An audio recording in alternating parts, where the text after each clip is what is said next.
So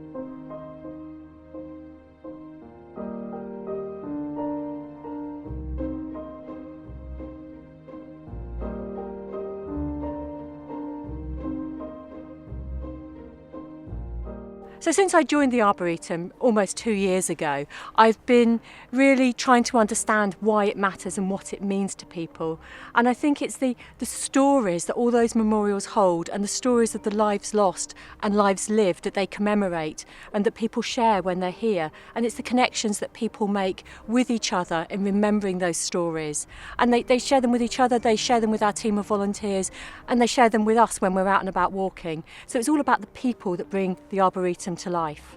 People support us every time they come and visit us here at the Arboretum. So every visit supports us. Every time someone watches or engages with us on social media or comes to an event supports us.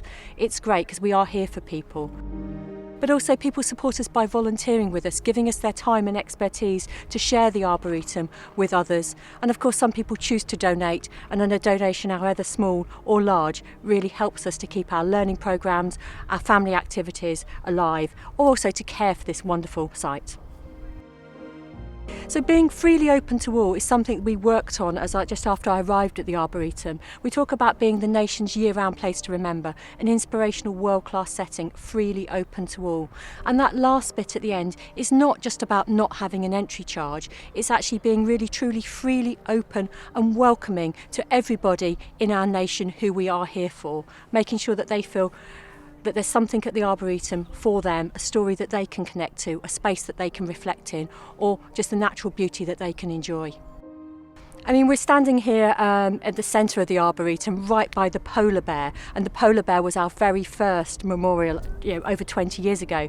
And as we mark our 20th anniversary, I think about the polar bear in that barren field, and think about the ambition of our founders, David Charles and Leonard Cheshire, and what they'd been thinking about when they envisaged the Arboretum, and the moment that they must have seen when the polar bear went in, and what it meant for our future. I take that as a sort of a marker that we need to be as ambitious for our future going forward. And I think some of the things we are starting to think about and work on, which will come to fruition in the next few years and still be with us in 20 years and beyond, I like to think that they'll be following their footsteps. We've been thinking about what our purpose is and why we're here. And we've sort of encapsulated that in our vision of being the nation's year-round place to remember, an inspirational world-class setting, freely open to all. But actually, it's okay saying that, but what are we going to do about it? How are we going to create that living landscape with remembrance spaces that all feel welcome in, and make sure they're accessible to people and people want to come year-round?